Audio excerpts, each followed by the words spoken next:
అందం, ఆరోగ్యం, ఆత్మవిశ్వాసం అనూస్తో సాధ్యం. ట్రాన్స్ఫర్మేషన్ సర్వీసెస్ పైన ఫ్లాట్ 50% డిస్కౌంట్. అనూస్ సిన్స్ 1982. నమస్తే రమ్మగారు. నమస్తే జయ. రమ్మగారు, వింటర్ హెయిర్ కేర్. వింటర్లో మనకి కొంచెం జుట్టు ఊడటం ఎక్కువగా ఉంటుంది. తర్వాత స్కాల్ప్ అంతా కూడా డ్రై అయిపోయినట్టుగా ఉంటుంది. ఏం చేయాలి, ఎలాంటి జాగ్రత్తలు తీసుకోవాలి, ఎలాంటి ఆహారం తినాలి? మీరు కొన్ని ఆయిల్స్ చేసి చూపించారండి కదా. ఏదైనా ఒక రెసిపీ, అంటే వింటర్లో ఇలాంటి ఆయిల్ రాసుకుంటే మంచిది అనేది ఏదైనా కూడా చెప్పుకుందామండి. అంటే నేను ఒకటి చెప్తాను, అది మీకు ఓకేనా? చెప్పండి రమ్మగారు. బాగా నూనె రాయండి. ఎలా రమ్మగారు, ఈ రోజుల్లో ఎంత కష్టం. మా పుట్టదే మాట వినట్లేదు నూనె ఏంటంటే. పిల్లలు స్కూల్కి నూనె పెట్టుకోవడం, చిన్నప్పుడు చక్కగా నూనె పెట్టుకుని టైట్గా 2 జళ్ళు వేసుకుని వెళ్ళేవాళ్ళం. ఉండమ్మగారు, పిల్లలకి జళ్ళు వేయటం ఓ పెద్ద ప్రోగ్రామ్. అసలు రిబ్బన్ అనేది తెలియని పిల్లలు ఈ రోజు ఎక్కువ. రిబ్బన్ అంటే ఏంటి అని అడుగుతున్నారు. అవును, మనకి చివరి దాకా అల్లి పైకి కట్టి 3 చుట్టలు చుట్టి ఇక్కడ పెట్టేవాళ్ళు. 3 రౌండ్లు ఇలా ఇలా తిప్పి టైట్గా 2 మడతలు, ఒక మడతే వేసి ఇక్కడ కట్టేవాళ్ళు. పైన 2 ఎర్రవి రిబ్బన్లు, మనకి ఎలా తెల్ల రిబ్బన్లు పువ్వులు పెట్టుకున్నట్టుగా కనపడేవి. చక్కగా కూర్చోబెట్టేవాళ్ళు. రిబ్బన్లు ఒక ప్రత్యేక ఖర్చుగా ఉండేది పాత రోజుల్లో. ఏమిటో అక్కడి నుంచి ఉతుక్కోవాలి, వాటిని ఇట్లా గుండ్రంగా చుట్టుకోవాలి. ఎడాపెడా పెడితే ఇటీవాళ్ళు శుచి శుభ్రం లేదు, తీరలేదు, తినలేదు, దీనికి రిబ్బన్ మట్టమే రాదు, ఇంకేమొస్తుంది అలా కూడా అనేవాళ్ళు. కానీ కాదు రమ్మగారు, మరి మాకైతే మాత్రం హెడ్ బాత్ ఓన్లీ శుక్రవారమే, తలస్నానం ఓన్లీ శుక్రవారం మాత్రమే చేయించేవాళ్ళు. ఆ ఒక్కరోజు, మిగతా అన్ని రోజులు మీరు అన్నట్లుగా చక్కగా నూనె రాసి గట్టిగా అల్లి, బ్లాక్ రిబ్బన్స్, గ్రీన్ రిబ్బన్స్ ఉండేవి డేస్ని బట్టి. స్పోర్ట్స్ అప్పుడు ఒకటి, మిగతా అప్పుడు ఒకటి, అట్లా వేసుకుని కట్టుకెళ్ళే వాళ్ళం అండి. అయినా కూడా మనకేం మిగలలేదు. ఏం మిగలలేదు మన అంటే మనకి ఇప్పటికి మిగలలేదు.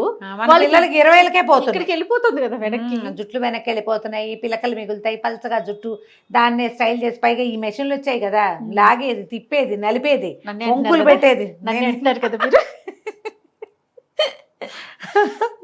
మరి నువ్వు పెట్టచ్చు కాదు రమ్మగారు, నాకేమో స్ట్రైట్ హెయిర్, కర్ల్స్ అంటే ఎంత ఇష్టం అంటే, ఎవరైనా కర్లీ జుట్టు కనిపిస్తే చాలా ఇంకా నాకు ప్రాణం లెగిసిపోతుంది. మన కీర్తిది ఎంత కర్లీ హెయిర్ ఉంటుంది, అదేమో స్ట్రైట్ చేసుకుంటుంది, స్ట్రైట్ చేస్తుంది, నేనేమో కర్ల్స్ చేసుకుంటా. మీ జుట్టు చూసిన వేవీగా అనిపిస్తుంది. నేను నా జుట్టు ఇంతే, నేనేం చెయ్యను దాన్ని. వేవీగా అనిపిస్తుంది అండి, ఎక్కువ కనిపిస్తుంది.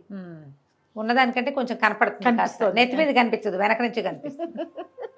ఇలాగే ఉంటాయి జయ జుట్టు. పైగా లోకంలో సహజమైనది ఏంటంటే, ఇప్పుడు నువ్వు వంకీలు జుట్టు ఇష్టం, నాకు స్ట్రైట్ హెయిర్ అంటే పంచప్రాణాలు. అది మనకి ఇలా నిడుపుగా ఇలా ఉన్న జుట్టు చూస్తే చాలా ఇష్టం, స్ట్రైట్ హెయిర్ ఇష్టం. కానీ నేనేం చెయ్యను జయ, నా జుట్టు ఎలా ఉందో క్వాలిటీ అలాగే ఉంచుకుంటాను నేను. స్ట్రైట్ ఇష్టమే కానీ నేను ట్రై చేయను దానికోసం. ఇప్పుడు మనం ఏం చేస్తున్నామంటే, మనకేంటి ఎలా ఉంటుందంటే, మనకి ఏది ఉందో దానికంటే అది కాని భిన్నమైనది, పూర్తి ఆపోజిట్ అయిన విషయం మనకు నచ్చుతుంది. ఇప్పుడు మనకు అవకాశం వచ్చింది కాబట్టి అది చేయటానికి ట్రై చేసి ఈ రకరకాల మెషిన్లని నెత్తి మీద చిన్నప్పటి నుంచే పెట్టేస్తున్నారు. ఏదైనా ఎవరిదైనా పెళ్ళి ఉందంటే మనం స్పాకి వెళ్ళి పార్లర్కి వెళ్ళి చేయించేసుకుంటున్నారు. మళ్ళీ అక్కడి నుంచి ప్లాస్టిక్ దొరుకుతాయి, అవి పెట్టి ఇలా చుట్టి పెట్టుకోవటం. ఇదివరకు ఎక్కడో ఇంగ్లీష్ సినిమాలో కనపడేది ఆ కర్ల్స్ తిప్పడానికి. ఇప్పుడు ఏముంది, ఎక్కడ పడితే అక్కడ దొరికేస్తున్నాయి. ఈ మీషోలో వాటిలో 100 రూపాయలే అవి చుట్టి పెట్టుకుంటే అదే సేఫ్ అండి. అదే సేఫ్, ఎందుకంటే మిషనరీస్ కన్నా, కరెంట్ లో పెట్టుకునే మిషన్స్ కన్నా ఈ ఇస్త్రీ చేయడం కంటే, హాట్ ఎయిర్ బ్లో చేయడం, ఇస్త్రీ చేయడం కంటే ఆ చుట్టేది పరువు తీసి పడేస్తారు రావు గారు మీరు. అసలు దాన్ని ఇంకోలా ఎలా అనాలో చెప్పు. స్ట్రైట్నర్ అండి దాన్ని, ఇస్త్రీ చేయటమా? అది కాదు, నలిగిన దాన్ని సాఫ్గా చేసేదాన్ని ఇస్త్రీ అంటారు. ఓకే కదా, ఐరన్ చేసేయటమే దాన్ని. ఇస్త్రీ చేయకుండా మనం ఏం చేసుకోవచ్చు వాటిని. ఇప్పుడు కొన్ని రకాల ఎంజైమ్స్, మనం ఏమంటారు, మన ఫ్లాక్స్ సీడ్ జెల్లు, తర్వాత ఏమో మన అలోవెరా జెల్లు, అలాంటివి ఏమైనా రాస్తే కొంత నిడుపుగా అవుతాయి. అరటిపండు, ఆలివ్ ఆయిల్ చక్కగా గ్రైండ్ చేసేసేయండి, ఓ స్పూన్ పెరుగు కూడా వేసేయండి అందులో, అది పెట్టుకోండి తలకి, చాలా మటుకు స్ట్రైట్ అయిపోతుంది జయ. ఇప్పుడు నాలాగా హాఫ్ కర్ల్స్ ఉంటాయి చూడు, వేవిగా ఉంటుంది. నాకు కూడా ఇప్పుడు నేను నీకు చూపించట్లేదు ముందుకేసుకుని, కానీ నా జుట్టు వెనకాల ఉంటుంది, కొంతేమో ఇటు తిరిగి ఉంటుంది, కొంతేమో ఇటు తిరుగుతుంది, కొంత అటు ఇటు కాకుండా ఇట్లా 2 వంపులతోటి ఉంటుంది. సరిగ్గా ఏముండదు, ఎలా ఉంటే అలా యాక్సెప్ట్ చేసి ఉంచుకుంటున్నాను అంతే.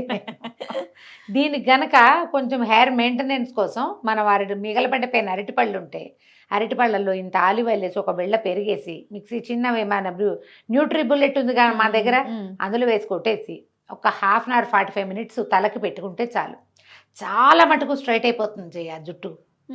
ఈ వంకులు టింకులు ఏమి ఉండవు, అదేలేండి. స్ట్రైట్ అవుతుంది. అలా ఏదైనా ట్రై చేయొచ్చు ఇస్త్రీలు కాకుండా. ఇవి కర్ల్స్ ఇప్పుడు నువ్వు తిప్పినా ఇవి ఎక్కువసేపు ఉండవు కదా, మళ్ళీ కోంపు పెడితే అంతే సంగతి. అంతే సంగతి. దాని తోడు ఏమవుతుందంటే జుట్టు వీటి వల్ల ఈ ప్రయోగాల వల్ల దాంట్లో క్వాలిటీ పోతుంది. అవునండి. మొదళ్ళ నుంచి వీక్ అయిపోతాయి. పైగా దానికి నరిష్మెంట్ ఏమీ ఇవ్వం మనం. ఆహారంలో కొంత వెళ్తుంది. ఎప్పుడు పైన చేసేవి పైనే ఉంటాయి. ఇప్పుడు మనం స్ట్రైట్ చేయగలము, వంపులు తిప్పగలము తప్ప దాన్ని బతికించి ఉంచలేము దేంతోటిను. దాన్ని బతికించి ఉంచే ప్రధాన సాధనం ఏమిటి? లోపలికి వెళ్ళిన ఐరన్ అండ్ జింక్ ఉండాలి ఒంటికి. చక్కటి ప్రోటీన్ తీసుకోవాలి, మంచి ఫుడ్స్. కొంతమంది ఉంటారు ఏమీ చేయరు, ఇంత లావు ఇంత బారెడు జడ 60-70 ఏళ్ళు వచ్చినా ఉంటుంది వాళ్ళకి. ఏం శ్రద్ధ ఉండదు, వాళ్ళ తీరు. మళ్ళాగా వీక్గా ఉండే హెయిర్ ఉన్న వాళ్ళు నాకు ఒక పూట తలనొప్పి వస్తే ఇంత జుట్టు ఊడిపోతుంది జయ. అవును అంటారుగా. ఒక్క పూట హాఫ్ డే ఫీవరిష్గా ఉన్నా మర్నాడు స్నానం చేస్తేనే ఇంత వచ్చేస్తుంది, దువ్వినప్పుడల్లా ఇంతంత చొప్పున వస్తుంది, జుట్టు వీక్ అయిపోతుంది. నేను యాక్టివ్గానే ఉంటా, నాకేం నీరసాలు రావు జయ. అసలు నీరసం వచ్చే పద్ధతే లేదు, నా మొహం డల్గా కనపడుతుంది, నేను యాక్టివ్గానే ఉంటా, జుట్టు ఊడిపోతుంది. మీ తీరు మన తీరు. ఇప్పుడు ఈ తీరులకి మనం చేయగలిగేది ఏం లేదు, ఏదో చిన్న చిన్న అనుపానాలు వేసుకుంటాం అనుకో. బేసిక్గా నూనె గింజల్ని తీసుకోండి, నూనె తినండి కాదు, నూనె గింజలను తీసుకోవాలి. అంటే మన బాదం పప్పులని, నువ్వులని అలాంటివి తీసుకుంటే, కొబ్బరి అవి తీసుకుంటే, వేరుశెనగ పల్లి పప్పులు నానబెట్టి తీసుకోవటము, బాదం పప్పులు నానబెట్టి తీసుకోవటం, నువ్వులు ఉండలు తినడము, కొబ్బరి నువ్వులు కలిపి తింటాము. తర్వాత ఇప్పుడు ఇవి బాగా దొరుకుతున్నాయి మన సన్ఫ్లవర్ సీడ్స్, అవి కూడా అన్నేసి తీసుకోకూడదట, ఇంతంతా కొన్ని ఒక చిన్న స్పూనుడు ఇట్లా ఏమైనా తీసుకుంటూ ఉండండి, జుట్టు ఊడకుండా ఉంటుంది. తర్వాత బేసిక్ జుట్టు క్వాలిటీ కనపడాలంటే దానికి మసాజ్ అవసరం. మీరు మసాజ్ చేయటం వల్ల జుట్టు ఊడటం ఆగిపోతుంది అనేది డాక్టర్లు చాలామంది ఒప్పుకోరు, ఏం కాదంటారు. హెయిర్ క్వాలిటీ డెఫినెట్గా బాగుంటుంది. శీతాకాలం జుట్టు ఊడిపోవడానికి స్కాల్ప్ డ్రైగా ఉండటం ఓ కారణం, నూనె గ్రంథులన్నీ ఎండిపోయి ఉంటాయి. దీనికి మసాజ్ అవసరమే. మీరు ఏ నూనెైనా రాసుకోండి, ఆముదం రాసుకుంటే ఎక్కువ జిడ్డు ఉంటుంది తలలో. పూర్తి ఆముదం రాసుకుని దాన్ని వాష్ చేసినా మధ్యాహ్నానికే చతికిలు పడిపోతుంది జుట్టు, ఆయిల్ ఉండిపోతుంది ఎంతో కొంత. అంత పూర్తిగా పోగొట్టేసేంత రుద్దామంటే జుట్టు డ్రై అయిపోతుంది. కొబ్బరి నూనెలో కొంచెం ఆముదం కలిపి రాసుకోండి. నూనె వెచ్చబెట్టడం కొద్దిగా, డబల్ బాయిలింగ్ చేస్తాం, ఒక గిన్నెతో నీళ్ళు పెట్టి దాంట్లో ఒక చిన్న గిన్నె పడేసి దాంట్లో కొంచెం కొబ్బరి నూనె, ఒక అంత ఆముదము, ఒక ఈ విటమిన్ క్యాప్స్యూల్, దాన్ని ఇట్లా ప్రిక్ చేస్తే వచ్చేస్తుంది, నలకంతే ఉంటుంది. అది అందులో పడేసి బాగా కలిపి చక్కగా తలకి మద్దం చేసుకోండి. ఒక గంట అయినా కనీసం ఆయిల్తో ఉండండి. సింపుల్ మెథడ్ ఏంటంటే, ముందు రోజు రాత్రి సాయంకాలం 7 గంటలకు అప్పుడు ఇల్లు చేరిపోయాక ఆ మొత్తం డ్రెస్ చేంజ్ చేసుకుని ఫ్రెష్ అప్ అయిపోతారా, అప్పుడు కొద్దిగా నూనె కొసలకి పట్టించొద్దు, ఒట్టి మాడికి మసాజ్ చేయండి, దువ్వకండి. ఈ మసాజ్ చేసేటప్పుడు ఎంత ఊడుతుందో వేళ్లతోటి వచ్చేస్తుంది కదా, అంతే. ఈ మిగిలిన జుట్టుని చక్కగా బిగ్గా జడేసి రబ్బర్ బ్యాండ్ పెట్టుకుని పడుకోండి. మెల్లిగా ఈ కుదుళ్లలోకి వెళ్ళిన నూనె ఆటోమేటిక్గా కొసల్లోకి వచ్చేస్తుంది. కొసలకు కూడా ఇంతలా పెట్టి నూనె పెట్టించామనుకో, అది దుప్పట్లు దిళ్ళు ఖరాబ్ అవుతాయి. అవును, అంత నూనె ఎక్కర్లా, జస్ట్ మనం కుదుళ్ళకి మసాజ్ చేస్తే, మ్యాక్సిమం మసాజ్ కుదుళ్ళకి ఇచ్చేసేయండి, తలకి స్కాల్ప్కి ఇచ్చేస్తే ఇక కొసలకి నూనె రాయక్కర్లా.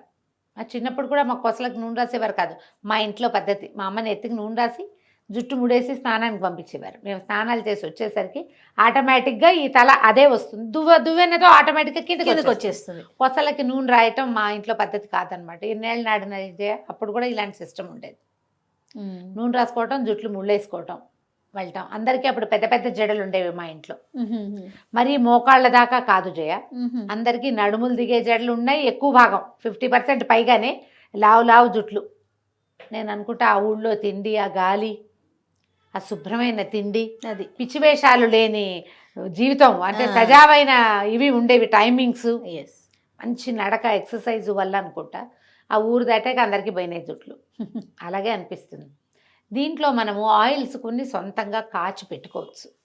దీనికి పెద్ద కొలతలు అదేమిటో బారుబూరు ఏం అక్కర్లా, సింపుల్ ఆయిల్స్ కూడా కాచుకోవచ్చు. మీకు సూట్ అయిందా లేదా అనేది మనకి 1 టైం చేసుకుని వాడుకున్నాక తెలుస్తుంది కదా. మీకు జుట్టు మెరుపుగా ఉండటం, వాష్ చేశాక జుట్టు మెత్తగా ఉండటం, ఎంతో కొంత ఊడటం తక్కువగా ఉంటే మీకు సూట్ అయినట్టే. అది దానివల్ల ఇచ్చి స్కాల్ప్ అవి ఏం రావు. వాకిట్లో ఎక్కడైనా రెకమందార పువ్వులు ఉంటే చూడండి, రేఖ మందారాలు చాలా మంచివి. మందార పూలు ఎన్ని మందార పూలు 100 150 గ్రాముల కొబ్బరి నూనె అనుకో, 100 గ్రామ్సే పెట్టుకోండి. చిన్న అంత గ్లాసుడు, ఇంత గ్లాసు, దానికి ఒక 2 స్పూన్ల ఆముదం వేయండి. అందులో మీకు వంట ఆముదం దొరికితే మహత్తరంగా ఉంటుందమ్మా. దొరకకపోతే మామూలు ఆముదం మనకి ఇవి దొరుకుతుంది కదా ఈ షాపుల్లో, క్యాస్టర్ ఆయిల్ ఒక 2 స్పూన్ల క్యాస్టర్ ఆయిల్ వేసుకోండి. ఒక 15 నుంచి 20 వరకు మందార పూలు, గుంటగరాకు దొరికితే ఒక కాసిన ఇన్నైనా గుంటగరాకులు, కలర్ వస్తుంది నూనెకి. తర్వాత ఏమో ఈ ఉసిరికాయల రోజులు కదా ఇవి, 4-5 ఉసిరికాయలు చిన్న ముక్కలు తరిగేసి వేసేసేయండి. మీరు ఉల్లిపాయ నూనె కూడా చేసుకోవచ్చు, కాకపోతే ఉల్లి నూనె వేపు వాసన వస్తుంది, ఆ నూనెతోటి ఉండలేరు. ఉల్లిపాయల నూనె కూడా చేసుకోవచ్చు. ఉల్లిపాయలు పక్కన పెడితే ఇది మందారాలు, గుంటగరాకు, ఉసిరిక ఈ 3 వేయండి.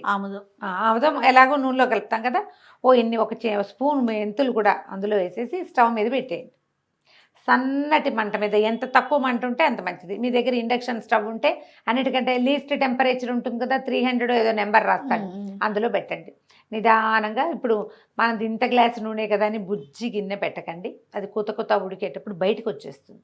గిన్నె పెద్దది ఉండాలి, చిన్న పావైనా పెద్ద కర్రతో కొట్టాలన్నమాట. కాస్త పెద్ద గిన్నె అయితే పొంగినప్పుడు ఇబ్బంది లేకుండా ఉంటుంది. ఆ పువ్వులు అవి ఉడికేటప్పుడు నూనె పొంగు వారుతూ ఉంటుంది. చిన్న గిన్నెలో ఉంటే అంతా పొయ్యి మీదకి వచ్చేస్తుంది, స్టవ్ మీద పడిపోతుంది. అది చేయగలదు. కాస్త పెద్దది, లేదా మనము ప్యాన్స్ ఉంటాయి కదా, మూకుడుల లాంటివి హ్యాండిల్స్ ఉండేవి, అందులో కూడా పెట్టుకోవచ్చు.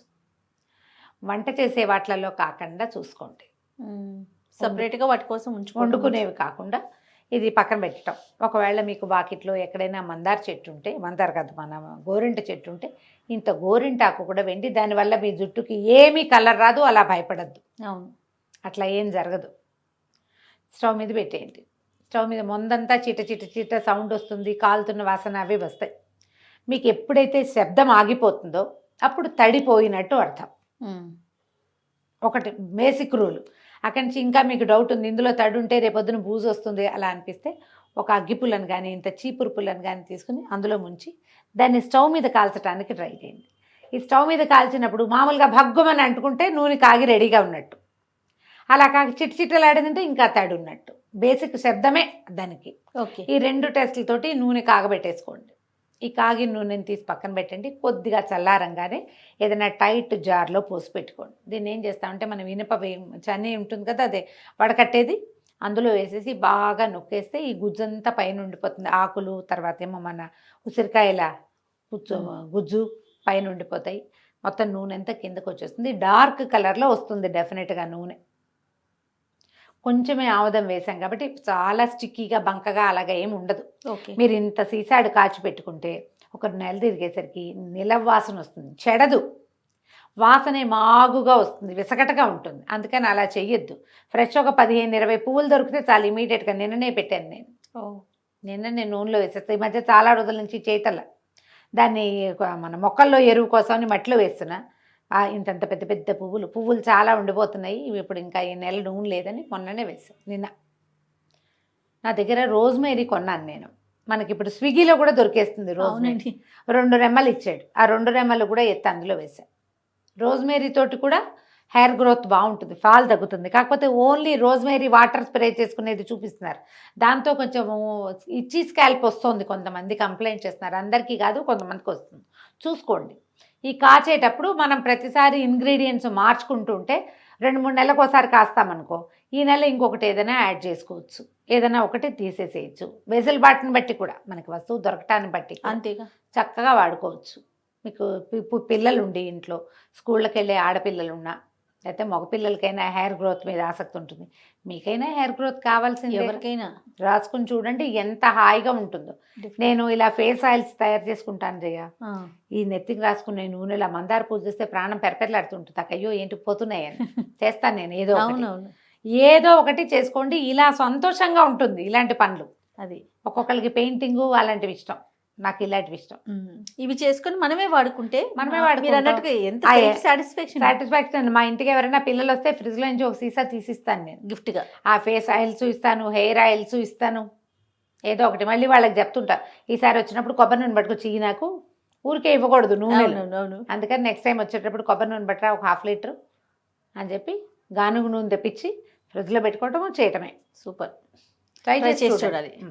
డెఫినెట్గా రమ్మగారు. నమస్తే. నమస్తే.